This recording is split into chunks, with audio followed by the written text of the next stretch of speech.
All right, today we're going to peel back the asphalt on a topic that affects every single one of us every time we travel, but we almost never ever think about it.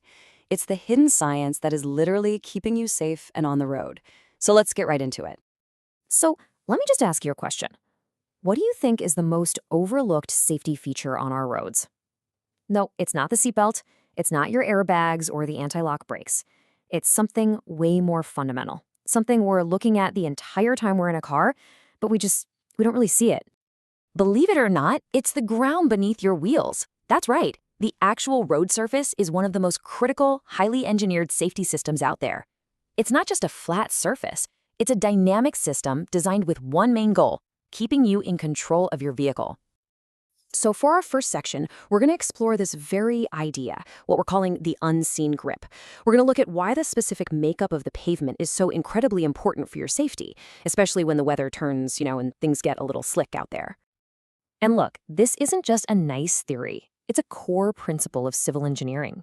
Research from all over the world, like this lecture from IIT Kharagpur, proves that the friction on a road is a direct, measurable factor in preventing crashes. The bottom line here is simple. A better road surface isn't just about a smoother ride, it's about a safer one that actively saves lives. Okay, so how does it actually work? Let's zoom way in and get into the physics of it all. We're moving on to section 2, the science of stick. This is where we're going to break down the forces at play in that tiny little patch where your tire actually touches the road. Pavement friction, it turns out, isn't just one thing. It's actually a team effort between two totally different forces. You can see it in the equation here. Total friction is the sum of adhesion plus something called hysteresis. Think of them like two different kinds of grip that have to work together. Okay, so let's break down this tag team. First up is adhesion. This is a molecular level stickiness, a chemical bond between your tire and the pavement. It's all about the microtexture, the superfine gritty roughness of the road. The best analogy? It's like fine grit sandpaper. This is what's doing most of the work on a nice dry day. But then you have hysteresis. This is all about mechanical grip. It's the energy lost as your tire literally deforms and wraps around the bigger stones in the pavement, what engineers call the macrotexture. And the hiking boot analogy is perfect here. This is like the deep treads on a boot digging in. Hysteresis becomes the real MVP when the road is wet because those larger channels give water a place to escape, which is what prevents you from hydroplaning. So this all brings up a pretty huge question, right? If friction is this important and it's made up of these two complex textures, how in the world do you measure it? I mean, we're talking about millions of miles of roads. Well, that's exactly what we're digging into in section 3, measuring the road. They do it with some seriously cool tech. So say hello to the star of the show, the locked wheel tester. This thing is the gold standard for measuring road friction. And its whole job is to basically simulate a worst-case, slam-on-the-brakes emergency stop, but in a totally controlled, scientific way. So here's how this crazy contraption works. A vehicle tows this special trailer at exactly 40 miles an hour. As it's moving, a nozzle sprays a very precise film of water onto the road, right in front of the test tire to simulate wet conditions. And then, bam, the brake on that one tire locks up completely. For the next 1 to 3 seconds, as that tire is skidding, a whole bunch of sensors measure the drag force. That force then gets converted into a simple friction number, a direct score that tells engineers exactly how grippy that section of road is. It's an incredibly effective way to get hard data on safety. But remember that skid test is only half the story. Engineers also have to measure that all-important macro texture. And they have a whole toolbox for this, ranging from the surprisingly low-tech, like the sand patch method, where they literally just pour a known volume of glass beads on the road and measure how big of a circle it makes, all the way to the absolute cutting edge. We're talking about laser profilers mounted on vehicles that scan the road surface in incredibly detail, all while driving at highway speeds. From sand to lasers, it's all about understanding that texture.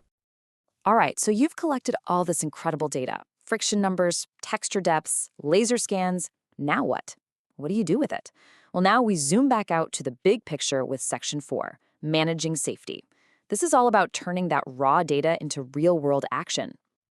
It all comes together in something called a Pavement Friction Management Program, or PFMP. This is the master plan. You can think of it as the brain of the whole road network. It uses all that data to systematically monitor conditions, flag potential problem spots, and proactively schedule maintenance before something bad happens. So what does one of these programs actually do? Well, it is all about being data-driven.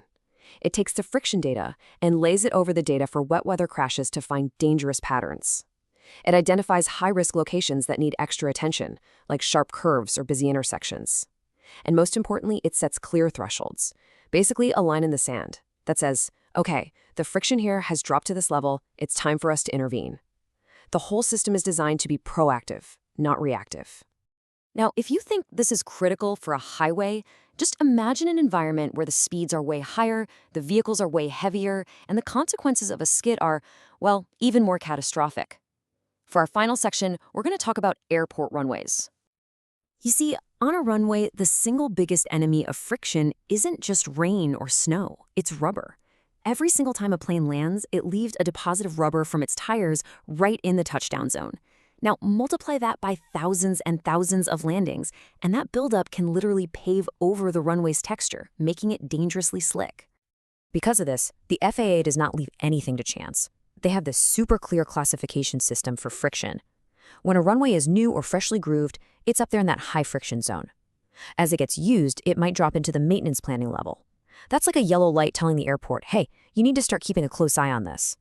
But if it ever hits that minimum friction level, that's a red light. Action is required, and it's required immediately. And that action is intense.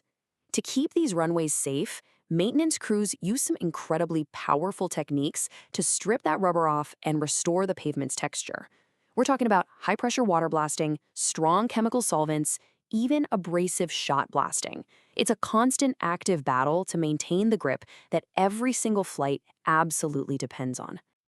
So we've gone from the molecular stickiness of a tire all the way to high-speed laser scanners and the immense power needed to clean a runway. It's this whole world of unseen science that is pavement friction. And it just leaves me with one final question for you. The next time you're driving in the rain and you feel that solid, confident connection to the road, will you see that road a little differently?